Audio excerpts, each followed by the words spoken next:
Govinda Greens, premium and limited plots, prime location, destination that define your status, in front of AIIMS, Govinda Greens। प्रधानमंत्री नरेंद्र मोदी आज दोपहर 1 बजे उत्तर प्रदेश के गौतम बुद्ध नगर के जेवर में नोएडा अंतर्राष्ट्रीय एयरपोर्ट की आधारशिला रखेंगे। इसी के साथ यूपी 5 अंतर्राष्ट्रीय एयरपोर्ट वाला देश का पहला राज्य होगा। जेवर में बन रहा यह एयरपोर्ट दिल्ली एनसीआर में दूसरा इंटरनेशनल एयरपोर्ट होगा और इसके बनने के बाद इंदिरा गांधी इंटरनेशनल एयरपोर्ट पर दबाव भी कम हो जाएगा।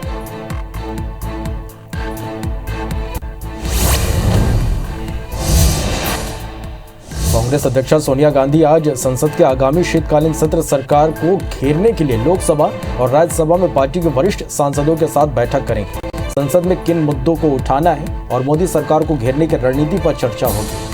सूत्रों के मुताबिक किसानों के मुद्दे और महंगाई समेत करीब 15-16 मुद्दे हैं जो कांग्रेस संसद के शीतकालीन सत्र में उठाएगी।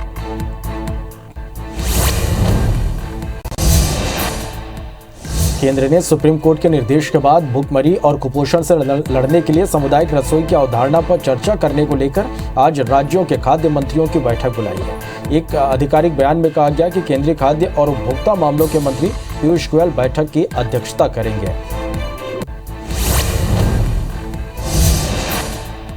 उत्तर प्रदेश के विधानसभा चुनाव को लेकर बीजेपी ने कमर कस लिया। मिशन 2022 को लेकर आज रक्षा मंत्री राजनाथ सिंह सीतापुर में बूथ अध्यक्षों के सम्मेलन को संबोधित करेंगे।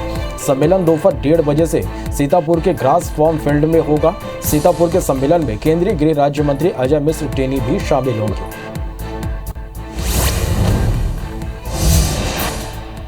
मेघालय में कांग्रेस पार्टी को बुधवार की रात एक बड़ा झटका लगा। मेघालय में कांग्रेस पार्टी के 18 में से 12 विधायकों ने तृणमूल कांग्रेस ज्वाइन कर ली। सूत्रों से मिली जानकारी के मुताबिक राज्य के पूर्व मुख्यमंत्री मुकुल संघवा समेत 12 कांग्रेसी विधायक अब टीएमसी में शामिल हो चुके हैं। ऐसे में अब मेघालय में तृणमूल कांग्रेस मुख्य विपक्षी दल बन गया है।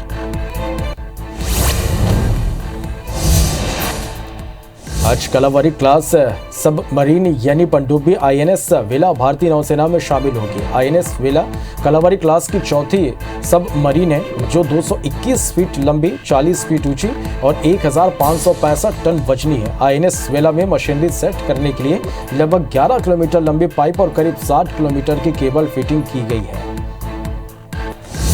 प्रधानमंत्री नरेंद्र मोदी आज दोपहर 1 बजे उत्तर प्रदेश के गौतम बुद्ध नगर के जेवर में नोएडा अंतर्राष्ट्रीय एयरपोर्ट की आधारशिला रखेंगे और इसी के साथ यूपी 5 अंतर्राष्ट्रीय एयरपोर्ट वाला देश का पहला राज्य होगा।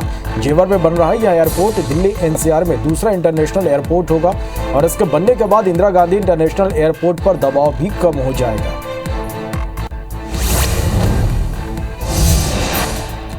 कांग्रेस अध्यक्षा सोनिया गांधी आज संसद के आगामी शीतकालीन सत्र में सरकार को घेरने के लिए लोकसभा और राज्यसभा में पार्टी के वरिष्ठ सांसदों के साथ बैठक करेगी।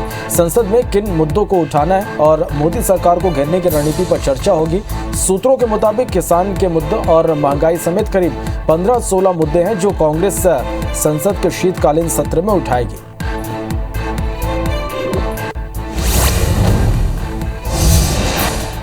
केंद्र ने सुप्रीम कोर्ट के निर्देश के बाद भूखमरी और कुपोषण से लड़ने के लिए सामुदायिक रसोई की अवधारणा पर चर्चा करने को लेकर आज राज्यों के खाद्य मंत्रियों की बैठक बुलाई। एक आधिकारिक बयान में कहा गया कि केंद्रीय खाद्य और उपभोक्ता मामलों के मंत्री पीयूष गोयल बैठक की अध्यक्षता करेंगे।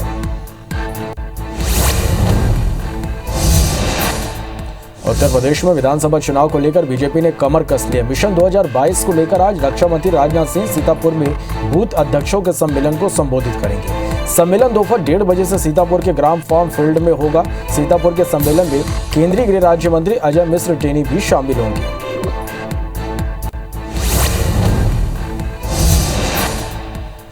मेघालय में कांग्रेस पार्टी को बुधवार की रात बड़ा झटका लगा। मेघालय में कांग्रेस पार्टी के 18 में से 12 विधायकों ने तृणमूल कांग्रेस ज्वाइन कर ली।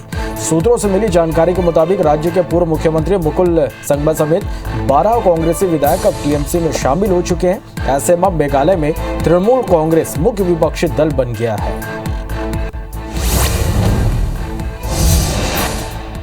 मुंबई में आज कलावरी क्लास सबमरीन यानी पनडुब्बी आईएनएस वेला भारतीय नौसेना में शामिल हो गई। आईएनएस वेला कलावरी क्लास की चौथी सबमरीन है जो 221 फीट लंबी, 40 फीट ऊंची और 1565 टन वजनी है। आईएनएस वेला में मशीनरी सेट करने के लिए लगभग 11 किलोमीटर लंबी पाइप और करीब 60 किलोमीटर की केबल फिटिंग की गई है।